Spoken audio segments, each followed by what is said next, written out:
Okie dokie. Good morning, everybody. As we continue with this incredible sefer, it has two maamarim inside. So as you can see from the picture, one of them actually shows Kriyas Yamsuf, the splitting of the sea. So the second maamar that we are learning, which we're going to start today, talks all about Kriyas Yamsuf and the comparison between, as we said in our previous maamar, and actually the Rebbe speaks about it as we said in our previous maamar, so the comparison between having the Yetzias Mitzrayim and what's going to happen when Mashiach comes. So we're going to discuss it a lot more in depth, and we're going to understand the differences in what's going to happen when Mashiach comes in comparison to Yetzias Mitzrayim, and why, and what we can learn about the two and how they're connected to each other. There is a lot more to this maamar that I feel it's very practical to taking this message and really moving forward with it. It helps us appreciate what we have and helps us appreciate how we can grow. Yeah. And then it also, in my opinion, one of my favorite parts about it is that it gives us a real taste for the excitement that's going to come. May we feel it right now with the shofar blow right now. The excitement that's going to come when Mashiach comes, because we're gonna discuss a lot about the differences and how great the revelation of Mashiach coming is going to be. So that is a very short version of what this maamar is, and I wish I would have done a better job at explaining it. But in the meantime, I do want to make this shir for refuah shlema for everybody that needs. I don't have everybody's names in front of me, but we'll start with Leah Bas Chana Reza, and for, oh man, I just blanked out on his name, but Shner Zalman Yehuda ben Hinda Yocheved, I think. Yeah, and may we only share in good news and in schus of our learning Chassidus every single day. May we have really only brachas and bring the ultimate geula right now. Okay. Okay, so here is what we have. We have in Ishaya, we talk about, okay, one second. These are verses from the Haftarah reading of Achron Shel Pesach, describing the miraculous events at the time of Mashiach's arrival, right? So this maamar was said on Achron Shel Pesach, and the Rebbe had a farbrengen then. And on that day, one of the main reasons why we do a whole big deal, we make a whole big deal about Mashiach's coming, is because the Haftarah for that day is all about Mashiach and Mashiach coming, and as you'll see through the maamar, it's in comparison. So, or there are comparisons to Yetzias Mitzrayim. So that whole day, and that's another one of the reasons why we do Mashiach Suda, and we really celebrate the coming of Mashiach at that point. So we're going to analyze a few psukim from the Haftarah that we read on that day. Okay. So the psukim start like this. We're on page 62 for anybody that has the book. And this was said Achron Shel Pesach 5/7/34. It was literally a few weeks, not even a week and a bit, after the first maamar that we learned, right, which was said on Yud Aleph Nisan, and this one is said on Achron Shel Pesach. Okay. Hashem will dry up the bay of the Sea of Egypt. Okay, so this is what's going to happen when Mashiach comes. Hashem will dry up the bay of the Sea of Egypt, and he will raise his hand over the river. With the strength of his spirit, he will strike it and split it into 7 streams. Okay, so very important number, 7 streams. It will be a path for the remnants of his nations, as it was for Israel on the day Israel went out from the land of Egypt. Okay, so Hashem is coming. He will dry up the bay of the Sea of Egypt. So he's drying up the bay, number 1. He will raise his hand over the river, and with the strength of his spirit, he will strike it and split it into 7 streams. Okay, so bay, we have the bay, we also have a river. Not only that, but when Hashem strikes it, he strikes it into 7 different, very important number right there, different streams. It will be a path for the remnants of his nations, right? So supposedly through these 7 streams, all of us will make our way in, as it was for Israel on the day that we left Mitzrayim. We left from the land of Mitzrayim, right? So when we left the land of Mitzrayim, when we left, there was Kriyas Yam Suf, and it was split.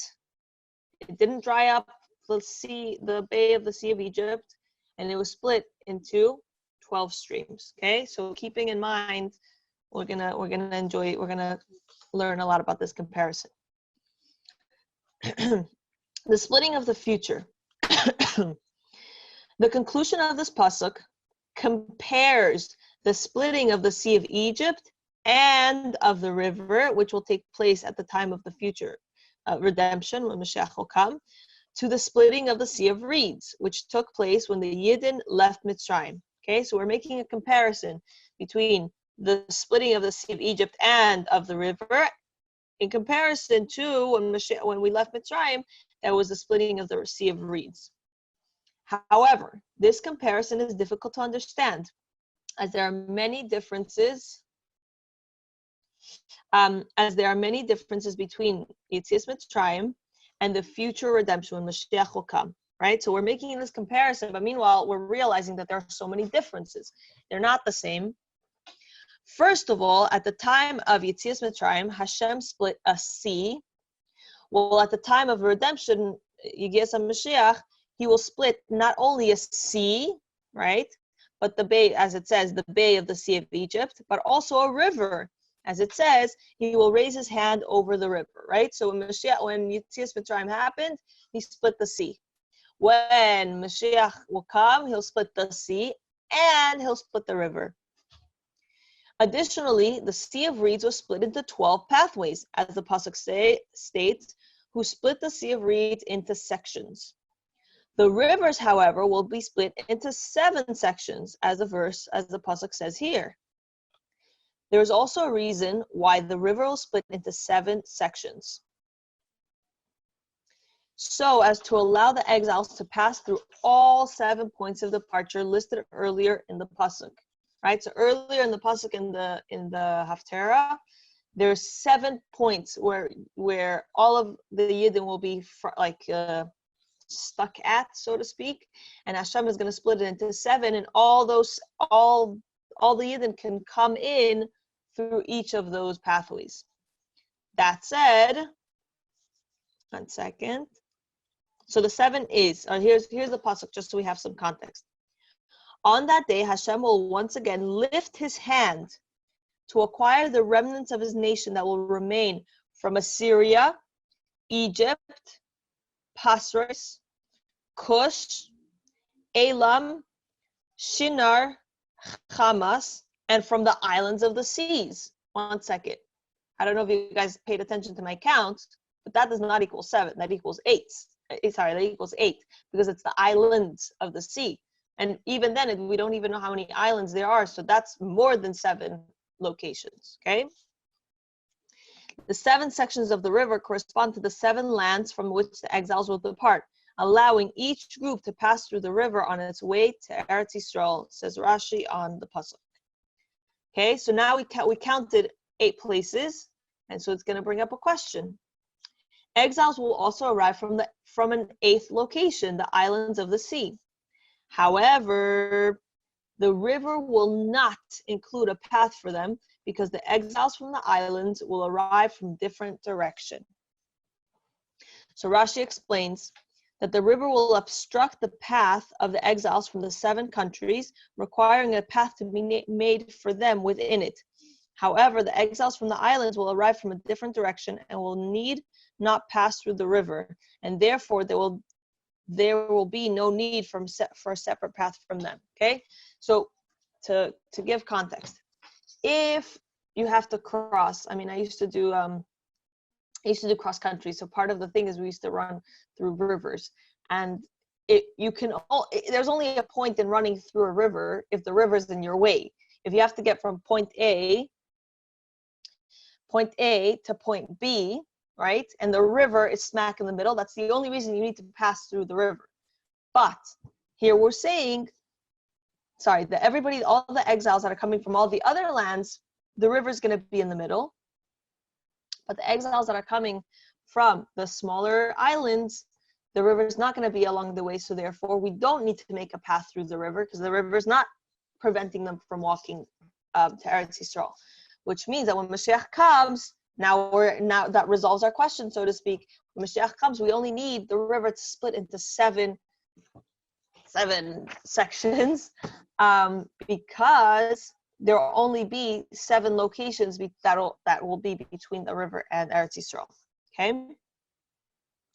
Nevertheless, the splitting of the river is not identical with the splitting of the Sea of Reeds, which split into 12 sections, right?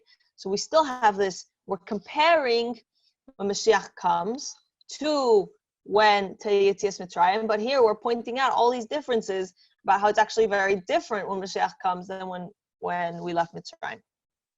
Same is true regarding the future redemption in general. The previous psukim describe the miraculous events of the time, right? So in this Haftarah, we also describe the wolf will lie with the lamb. They will not harm nor destroy throughout my holy mountains.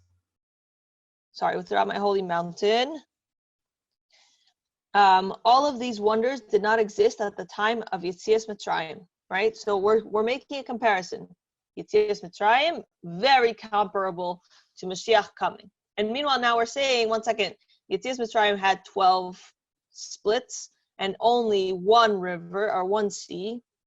When Mashiach comes, it's going to be 7 splits, and it's going to be it's going to dry up the Sea of Egypt, and it's going to split the river into 7.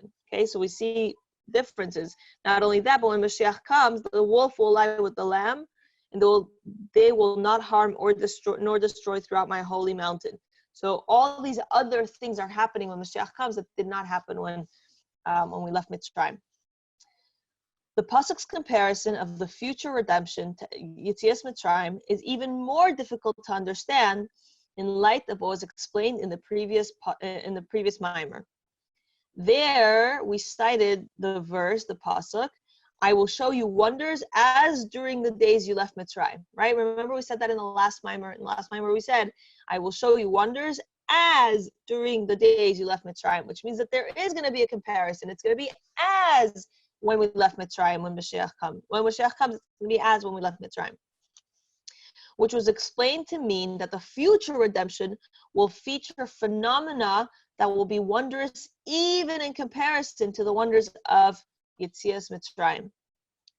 Our Pesach, however, compares the future redemption to Yetzias Mitzrayim. This implies that to be compared to Yetzias Mitzrayim is an advantage and is a way of extolling the future redemption. Okay? So let's understand that a little bit more by reading the footnote number 12 at the bottom of page 65. Since the miracles of the future will be so much greater than those of Yetzias Mitzrayim, why extol them by comparing them to the miracles of Yetzias Mitzrayim, which were of a much smaller stature? Okay, so now we're saying that the fact is that in our last Maamar we quoted a pasuk which says, I will show you wonders as during the days you left Mitzrayim. So if you say, let me find a good. So if we're saying this pen is as cool as this notepad, it means that this notepad is cooler, so to speak, than the pen, and so therefore we have to compare the pen to the notepad.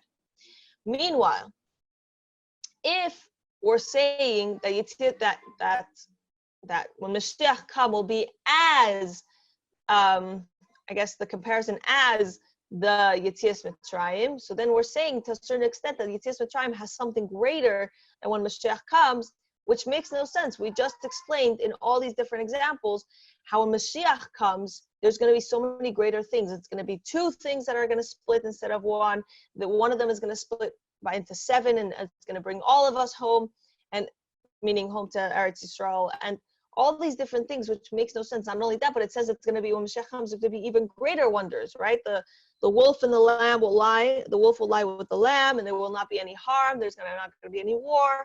Now, that stuff didn't really happen when we left Mitzrayim. So how are we making this comparison from Mashiach coming to Yetzias Mitzrayim if this one is not so, seemingly according to our questions, this one is not as amazing as Mashiach coming, okay?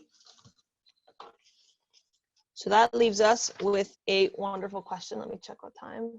Okay, how are we doing on time?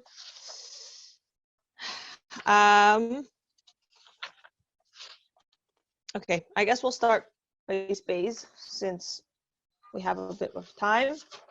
But yeah, but I hope everybody understands the question so far. We're making a comparison from Yetzias Mitzrayim to the coming of Mashiach. And not only are we making a comparison, but we're showing that there's very, very distinct differences. What's going to happen when Mashiach comes, as opposed to when we got redeemed, when with Yetzias Mitzrayim and Hashem took us out of Egypt. So we have a few different questions. I'll just do the beginning, just because we have a bit of time and we can cover ground. But I think tomorrow, Mitzvah Hashem, we'll really, really get into ice base. Okay. In Torah Or, this is ice base, page 66. In Torah Or, Reb Shner Zalman of Liadi, the Alter Rebbe, discusses the obligation to view ourselves in each generation as if we had just been released from Mitzrayim, as well as to mention Yetzias Mitzrayim every single day. He cites the Tosefta, which states that in addition to mentioning the actual Yetzias Mitzrayim, we must also mention the splitting of the Sea of Reeds each day. This indicates that this event is linked to the Yetzias Mitzrayim itself, okay? So what the Alter Rebbe is saying, and he cites it from Tosfos, is that in addition to reliving and mentioning Yetzias Mitzrayim every single day, we're meant to mention and relive with this concept of the splitting of the sea, of Kriyas Yamsuf every single day.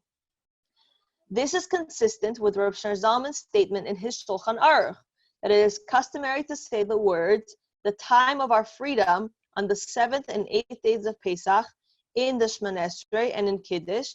This is because Yetzias Mitzrayim was only complete once the Egyptians drowned in the sea, which took place in the 7th day of Pesach, right? So as opposed to, and we actually learned this in Halacha, that as opposed to, for example, Sukkot, where the first days of Sukkot we say, Izman Simchaseinu, right, in our tefillas and in Kiddush. The last days of Sukkot, so to speak, we say Izman Natan Teraseinu. So it's two separate, yes, they're connected because they're close to each other, but in reality, they are two separate Yomim Tovim. One is celebrating Sukkot, and the other one is celebrating Shmini Atzeres and Simchas Torah. Okay, so it's two separate. They're connected to each other, which is also one of the reasons why we say Shechiyanu by candlelighting on the first days of Sukkot, and we say Shechiyanu by candlelighting on Shmini Atzeres and Simchas Torah, because they're connected to each other, but they're two separate Yom Tovim. Meanwhile, when it comes to Pesach, is the only time, and by the way, big reminder to everybody on here, second days of Pesach, we do not say Shechiyanu, because second days of Pesach are a full-on continuation. They are still part of Pesach. The beauty in it is that it is a separate, it's a separate occurrence, so to speak. Yetzias Mitzrayim, when we actually left, and Kriyas Yamsuf, which is the second days of Pesach, are actually connected to each other. They're two separate occasions, but they are connected to each other because we didn't, so to speak, finish our Yetzias Mitzrayim until we actually we went through Kriyas Yamsuf. So Kriyas Yamsuf is just a continuation. It's just like the next step as part of the same leaving Mitzrayim. Okay, I think, yeah, that is our time for today. And Mitzvah Hashem, tomorrow we'll continue in Ois Beis, and we'll understand a little bit more this connection and what it means. Just like in the last Maamar, what did we say? We said, okay, now we have some questions, and now we have some preliminary information. And this is very good to know about maamarim and sichos in general, but maamarim, how much more so I feel that the Rebbe gives all this information, and he brings up some questions, and he leaves us wondering, and then he says, okay, in order to understand them, we have to go back to basics and really understand what this means. So tomorrow, Mitzvah Hashem, we're going to see, just like in the last Maamar, what did we do? We did, in order to understand that, we have to understand what Mitzrayim means, and we understood Mitzrayim in all three levels. So Mitzvah Hashem, tomorrow, we're going to understand Kriyas Yam Suf in 3 levels, and we're also going to see how it's very, very similar to our last Maamar. So I'm glad everybody enjoyed our last Maamar, because this one's very, very, very similar. Okay. Have a wonderful day, everybody, and I hope you enjoy your Erev Pesach preparations. Don't forget to have a good time and listen to Shirim and really enjoy this time. I know it's hard to get our kitchens and our cooking and our whatever done, but it is it's our time of our freedom. So we really have to feel free as we do it, and may we feel the warmth of the Eibishter's hand, and may we feel him splitting the sea right here, right now, with the coming of Mashiach. See you guys tomorrow.